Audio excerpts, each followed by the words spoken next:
Həkimlər tərəfindən daha çox məlumatlandırdığımız, lakin yenə də tez-tez rast gəldiyimiz problemlərdən biri də uşaqlarda yüksək temperatur zamanı evdə olunan türkə çarələrdir. Deməli, əgər uşaqda yüksək temperatur müşahidə olunursa, peros olaraq hansısa preparatdan istifadə olunur, temperaturun düşməsini gözləmədən həmin tərkibdə şamlardan istifadə olunur. Əgər uşağa dərman preparatı, qızdırmasalcı istifadə etmisinizsə, bu zaman ardınca başqa eyni tərkib dərmanlardan istifadə etmək yox, bədənini ilıq su ilə yaxalamaq, yaş dəsmalla silmək kimi proseslərdən istifadə edə bilərsiniz.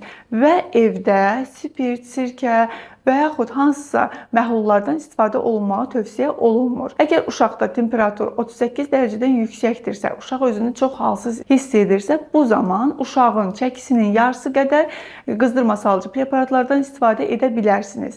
Temperaturun düşməsini 1 saat müddətində gözləməyiniz vacibdir.